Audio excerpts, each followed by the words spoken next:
Welcome to the Deep Dive. Today we're going to take a fascinating journey. And this one's all thanks to you, our listeners. Oh, wow. You've asked for a deeper understanding of how the Bible went from just a collection of ancient writings to, the authoritative text for Christians. Right. And you've shared some amazing audio lectures from the Chisholm source to help us unpack this. Yeah. So get ready, because we're about to uncover that incredible historical process that led to the Bible as we know it. Yeah, it's a journey that spans centuries with a lot of twists and turns. Exactly. We're talking about questions like, how did people even write things down back then? Was it all chiseled in stone tablets? And how on earth did they decide which books belonged in the Bible? Were there heated debates and ancient reality shows like Bible Idol to determine the winners? Well, maybe not reality shows, but there were definitely some fascinating developments along the way. Okay, good to know. And thankfully, the process was far more thoughtful and deliberate than a simple popularity contest. So before we get to those big questions, let's rewind to the very beginning. Okay. Imagine, if you will, the world thousands of years ago. Yeah. No smartphones, no laptops, not even paper as we know it. Right. How did people capture their thoughts, their stories, their laws? It's a completely different world. It sounds like a completely different world. It truly was. So when we talk about ancient writing practices, it's like stepping into a time machine. Yeah, imagine scribes meticulously carving words into rocks with metal tools, or using clay tablets that were then baked for permanence. Rocks and clay tablets. That sounds like a workout for the wrists. No wonder those ancient scribes had such impressive forearms. Indeed. But they weren't limited to just heavy materials. Okay. They also used ostraka. Ostraka. Yeah, broken pieces of pottery for everyday notes lists, or even love letters. Pottery shards for love letters. Yeah. That's kind of charming, actually. Yeah. A message in a broken pot. There's a metaphor in there somewhere. And then there was papyrus, a plant-based material that was closer to what we think of as paper, but much less durable. Still a far cry from our modern printing presses and digital documents. I can't even imagine the patience required to hand copy entire books. It was a painstaking process. Yeah. And as you can imagine, with all that copying over time, inconsistencies crept in between different versions of the same text. It makes sense. Sort of like a game of telephone, but with ancient scrolls instead of whispered secrets. Right. So how did they deal with those inconsistencies? How do we know what we're reading today is close to the original? That's where the fascinating field of textual criticism comes in. Oh. It's like a historical detective story. Scholars meticulously compare and evaluate the variations found in different copies of ancient texts to reconstruct the original wording as accurately as possible. So it's all about piecing together the puzzle, finding those common threads to reveal the most authentic version. Precisely. And while no original manuscripts from those times have survived the sheer number of ancient copies we have, along with the meticulous work of textual critics, gives us a remarkable degree of confidence in the accuracy of the biblical text we have today. Okay, that's pretty impressive. So we've got the writing part down. Now let's tackle the big question. How did those 66 books, 39 in the Old Testament and 27 in the New Testament, get chosen? Right. It wasn't like they had a divine inbox where God was emailing manuscripts, right? Not quite. It was a much more nuanced process unfolding over centuries and shaped by a variety of factors. Okay. Let's start with the Old Testament. Its formation was deeply rooted in Jewish tradition. So Jesus and his followers weren't starting from scratch when it came to Scripture. Right. They were building on something already established. Exactly. And there are three key lines of evidence that help us understand why those 39 books and not others were included in the Old Testament. First, consider the testimony of Jesus and his apostles. They consistently treated the Hebrew Bible, which we call the Old Testament, as a unified and authoritative collection. Okay. They referred to it as the Law and the Prophets, quoted from it extensively, and never questioned its composition. So they weren't debating which books belonged. They were already using them as their go-to source for understanding God and his will. Right. They saw it as the foundation of their faith. And this is reinforced by our second piece of evidence: unanimous Jewish agreement. By Jesus' time, there was already a clear consensus among Jewish scholars about which books were considered scripture. For instance, the Jewish historian Josephus described 22 divinely inspired books. Wait, 22. But we have 39 in our Old Testament. Did someone misplace a scroll or two along the way? Not exactly. It's more about how the books were grouped. Some ancient traditions combine what we know as the 12 minor prophets into a single book, but the core set of writings remain the same. Okay, so it's not about adding or subtracting books, but more about how they were organized, like Uh-huh. different editions of the same book, but with slightly different chapter arrangements. A good way to think about it. And finally, there's the third piece of evidence, the role of prophets. All Old Testament books were written by individuals recognized as prophets, God's mouthpiece, if you will. So it wasn't just a collection of random stories or poems. There was a thread of divine authority running through them. Exactly. Later books often reference earlier ones as authoritative, and the tradition of prophecy ended with the prophet Malachi marking a clear endpoint for the Old Testament canon. Ah, so they had a built-in closing date for new editions. Right. No late submissions allowed after Malachi had his say. Exactly. But it wasn't just about humans deciding what was in or out right. Right. There was also this element of divine inspiration. Absolutely. Two key forces were at work: divine inspiration and human recognition. Okay. The writings were considered God-breathed, but God worked through human authors, each with their own unique style and personality. So it's a divine-human collaboration. And that's where the human recognition part comes in, right? Yeah. People had to discern which writings truly carried that divine spark. Exactly. The people of God played a crucial role in identifying, collecting, and preserving these inspired texts. They recognized their authority and divine origin. Got it. So we've established the foundation with the Old Testament. Now for the sequel. The New Testament, 27 books, all written within a relatively short time frame, all centered around the life teachings and impact of Jesus. How did they determine which of those writings made the cut? Now that is where things get even more intriguing. Remember, before any of these books were written down, the early church thrived on oral tradition. They were sharing the stories of Jesus and the apostles through word of mouth, keeping those memories alive. Kind of like an ancient version of a viral TikTok trend, but with the most important message ever. So what prompted the shift from spoken word to written documents? Several factors came into play. The apostles couldn't be everywhere at once, so letters helped spread their teachings far and wide.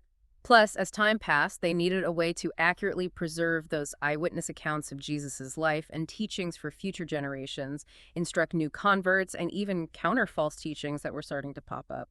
It's like realizing that those precious memories and teachings needed to be preserved in a more permanent and shareable form. But how did they decide which of those writings were worthy of being considered part of the New Testament? Was there a panel of judges? A spiritual screening process? Apostolic authority was the key. To be included, a book had to be directly connected to an apostle, one of the original 12 disciples or their close associates. So if I was living back then and decided to pen a heartfelt letter about my spiritual journey, chances are it wouldn't have made the cut right, unless I happened to be best buds with Peter or Paul. Probably not. But it's important to remember that it was a gradual process. By 180, the Gospels and Paul's letters were already being called Scripture, and Athanasius' letter in 367 AD formally listed all 27 books that we know today as the New Testament. So it wasn't a sudden decision made by one person or council. These books were already functioning as authoritative long before any official declaration. Kind of like how a song becomes a hit before it officially tops the charts. That's a great analogy. It was a bottom-up process driven by the recognition of these texts within the Christian communities themselves.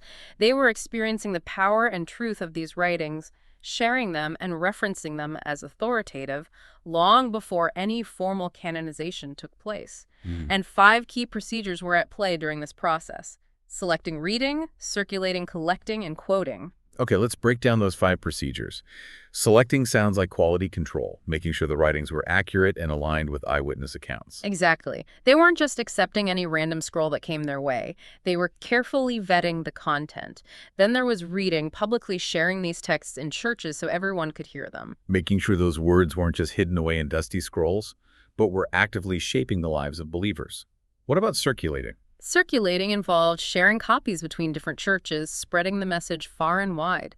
It's like the ancient version of sharing a powerful blog post or video, getting those words out there. And collecting sounds like the ancient equivalent of creating a curated playlist, bringing together those authoritative writings into a cohesive collection. Precisely.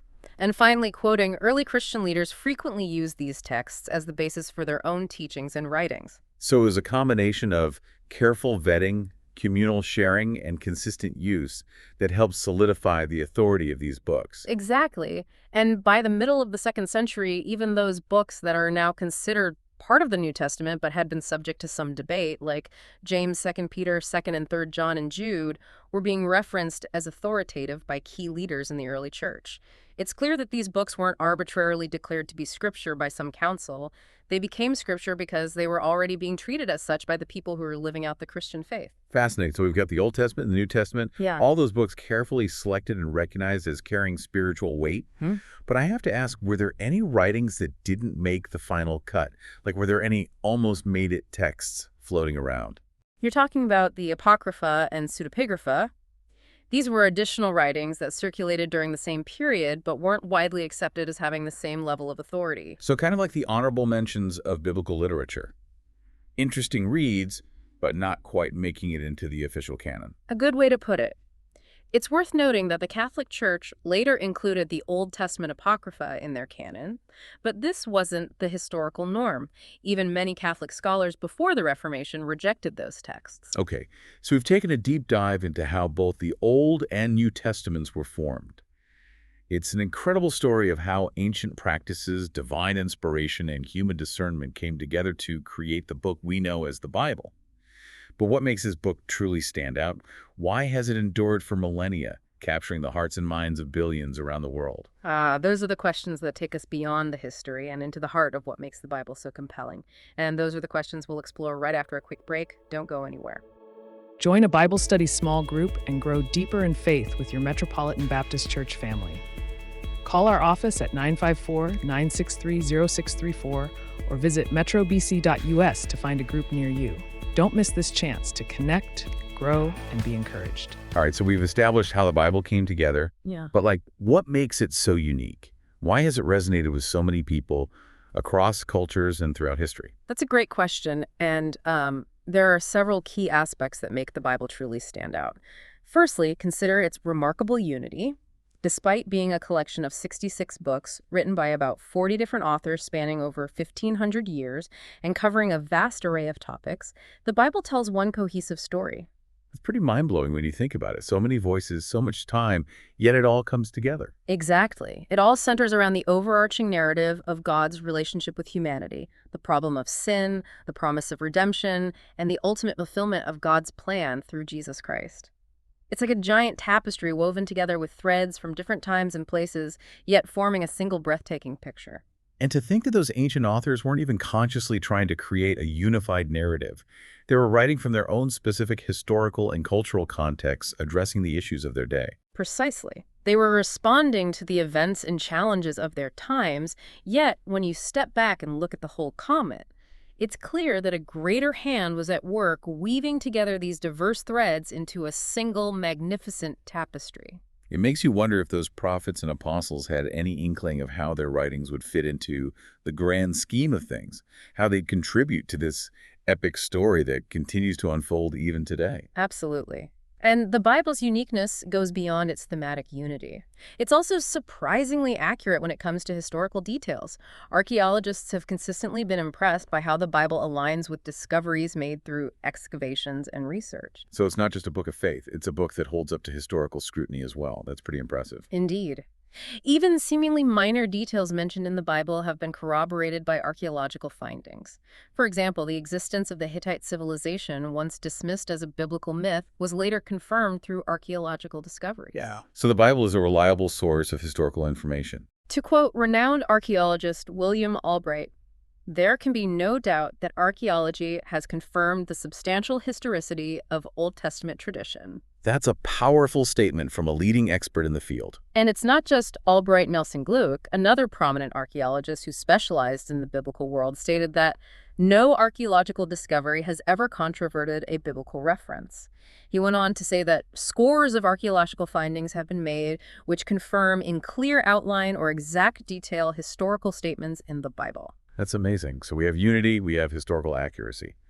What else makes the Bible stand out from the crowd? What else should we add to this greatest hits list? Fulfilled prophecy.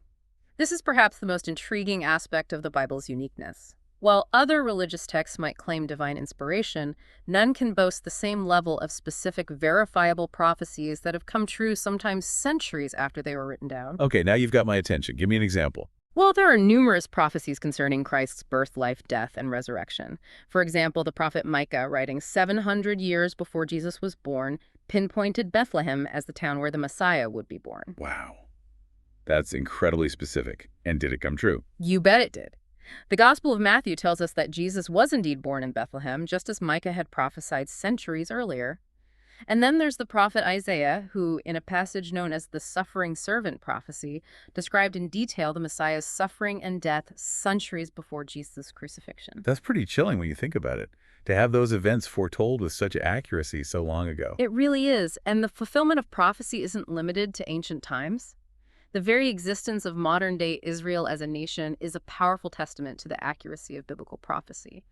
The prophets Isaiah and Hosea both spoke of a time when the Jewish people would return to their land after centuries of being scattered across the globe. We've witnessed this very thing happening in our own lifetime. I've got goosebumps. To think that these ancient writings foresaw events that have unfolded in recent history. It certainly challenges our assumptions about time and history, and the Bible's uniqueness goes even deeper than that. There are even instances where it seems to reflect scientific insights centuries before science caught up. Wait, really? Now you're really blowing my mind. Give me an example of that. Consider the practice of circumcision on the 8th day after birth, as commanded in the book of Genesis. For centuries, this practice may have seemed arbitrary, but modern science has revealed a fascinating correlation. Okay, I'm all ears. Research has shown that babies have a greater tendency for bleeding in the first few days of life, which can be life-threatening. This is because vitamin K, a crucial component for blood clotting, isn't present in sufficient quantities until between days 5 and 7.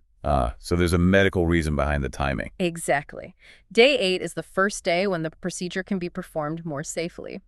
It seems the Bible, written thousands of years ago, got this right. That's incredible. So we've got historical accuracy, fulfilled prophecy, and even scientific foreknowledge. The Bible really is a treasure trove of surprises. And we haven't even touched on the literary beauty, the profound wisdom, and the timeless relevance of its teachings. But perhaps that's a deep dive for another day. Agreed. We've covered so much ground already, it's time to take a deep breath and reflect on what we've uncovered in this incredible journey through history and faith. You know, it's mind-blowing to think about the journey these texts have taken. Yeah. From those ancient scribes meticulously carving words onto stone and clay tablets, Right. to the book we hold in our hands today. It really is a testament to the enduring power of these writings, how they've been preserved and passed down, through generations, despite persecution, wars, and, countless other challenges. It's fascinating. We started by talking about scribes painstakingly carving words onto stone tablets. Right? And now we have the Bible, readily available on our phones. Yeah. It's come a long way. But what's striking is that the Bible's authority isn't something that was imposed from above. It emerged organically from the lived experience of the people of God. You're absolutely right. It was a process of recognition, not invention. The early church didn't just sit down one day and say, okay, let's decide which books are going to be in our holy book. Right. They recognized the authority of these writings because they had already experienced their power in their own lives, in their communities, in their understanding of God and the world. They were already living these texts before they were formally canonized. And that's what makes this whole deep dive so compelling to me. It's not just an academic exercise in textual analysis. It's a story of faith in action. It's a reminder that faith isn't just about blind belief. It's about encountering something so real, so powerful that it changes everything. And that's what those early Christians experienced with these texts. Precisely. And for those who believe in the divine inspiration of the Bible, the fact that it aligns so well with historical evidence, scientific insights, and even fulfilled prophecy only strengthens their conviction. So it's not a matter of choosing between faith and reason. They can actually complement and reinforce each other. They can. It's kind of like what we're doing right now, isn't it? Yeah. We're using our reason, our critical thinking skills, to examine these ancient texts and the process of canonization. But by doing so, we're actually deepening our appreciation for the faith that inspired them. Yeah, I like that parallel. Hey, And it leads us to a final thought-provoking question that we'll leave with all of our listeners. okay. If the Bible has proven to be so historically and scientifically accurate in the areas we can verify, like the details about ancient civilizations or the medical wisdom behind circumcision on the eighth day, what implications does that have for the parts we can't easily test or prove? Does it lend credence to those more supernatural or miraculous claims? Does it change how we approach those parts of the text? Ooh, that is a deep one. It really gets to the heart of what faith is all about, doesn't it? Like the trust in things unseen, the willingness to believe, even when we can't fully explain or prove it. Right. Definitely something to ponder as you continue your own exploration of the Bible. Absolutely. It's been a fascinating journey, hasn't it? It has. From ancient writing practices to the formation of the canon, we've covered a lot of ground. We've only just scratched the surface. Well, it has been an incredible deep dive. It has. We've uncovered ancient writing practices, delved into the formation of the Old and New Testaments, and explored what makes the Bible so unique and compelling. And to our listener who requested this topic, thank you for taking us on this incredible journey. We hope this deep dive has equipped you with a deeper understanding of the Bible and sparked a curiosity to keep exploring. And to all our listeners, keep those questions coming. We're always eager to dive into new topics and explore the mysteries of the world together. Until next time, keep seeking, keep questioning, and keep diving deep. Feeling inspired by this Grace Notes episode? Hit subscribe to stay connected and be the first to know when new episodes drop. Check the description for links to the Chisholm Sources website and our full podcast playlist. While you're here, don't forget to like and share this episode. Help us reach people where they are and point them to Jesus, the living hope.